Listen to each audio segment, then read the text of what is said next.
I grew up in Wisconsin on a dairy farm and had a wonderful childhood.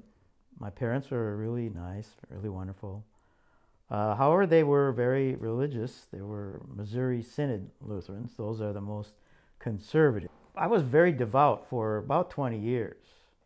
In fact, my wife took comparative religion, and by doing so, she found out, well, that the Bible stories of Jesus and so on were written sort of like 100 years afterwards and so on. So she had a lot of questions and eventually became an atheist before I did. And we married very young. I was 22, she was 20. And we've been married now 46 years. And our atheism hasn't caused us any problems. In fact, we were in agreement with most things.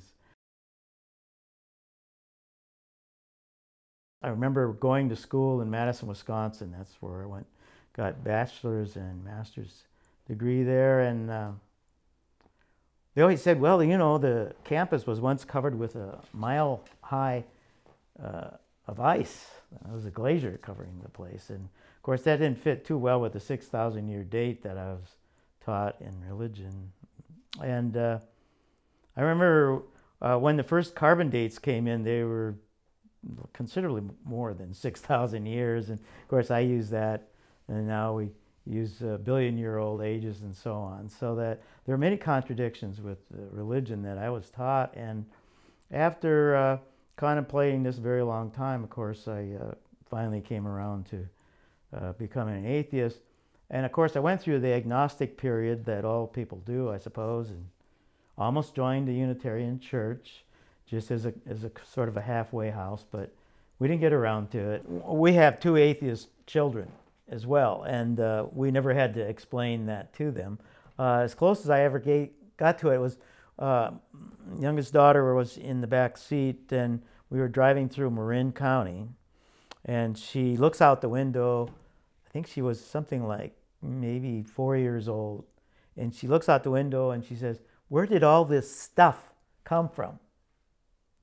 And I thought that was quite perceptive for a young girl like that. And I said, I used the typical scientific answer is, it came from somewhere else.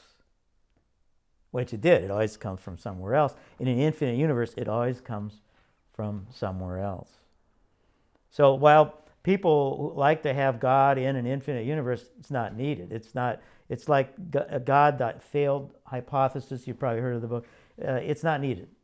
With an infinite universe, there is no beginning, no end. There's no Big Bang. There's continual change. There's no question about that. But there's no reason to have any imaginary friend who supposedly helps you in good and bad times. That doesn't make any sense.